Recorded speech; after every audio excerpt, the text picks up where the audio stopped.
Puluhan penari topeng berpakaian lengkap mengiringi prosesi Palebon Maestro Topeng Tuge Carangsari I Gusti Ngurah Windia Kamis 23 Desember pukul 13 siang.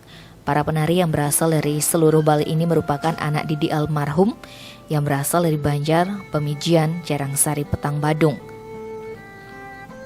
Menariknya, saat jenazah almarhum berusia 75 tahun ini dibakar, para penari topeng dan penabuh menyanyikan salah satu lirik lagu ciptaan sang maestro berjudul Manyilonte. Lagu ini kerap dinyanyikan almarhum saat memerankan tokoh topeng Luh Manik yang kemudian dijuluki Topeng Tugek.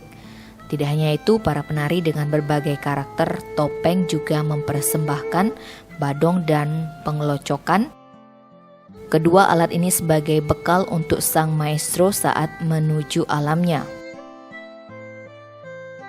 Seorang seniman Imade Agus Adi atau Gus Cupak mengatakan dirinya merupakan salah satu orang dari ribuan anak didik maestro Topeng Tuge Carangsari. Menurutnya, I Gusti Ngurah Windia merupakan seniman multi talenta. Setiap nafas almarhum adalah berkesenian dan berkarya. Almarhum sangat terbuka kepada siapapun. Kepada Gus Cupak, almarhum sempat mengatakan, hanya dengan sebongkah kayu berbentuk topeng, beliau tahu luar negeri. Sebagai penghormatan terhadap beliau, papar Gus Cupak atas nama seniman topeng seluruh Bali, mereka mementaskan topeng massal sebelum layon almarhum dibakar. Para seniman topeng ini mengawal layon almarhum menuju setre dengan berjalan kaki.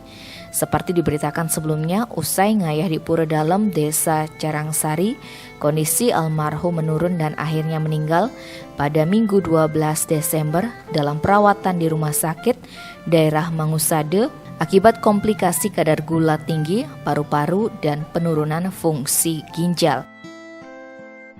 Kepergian almarhum meninggalkan istri tercinta Desa Ayu Suryati dan 4 orang anak, yakni I Gusti Ayu Putri, I Gusti Ayu Sari, I Gusti Ngurah Putra, dan I Gusti Ngurah Artawan, serta 12 orang cucu. Tim Bali Express melaporkan.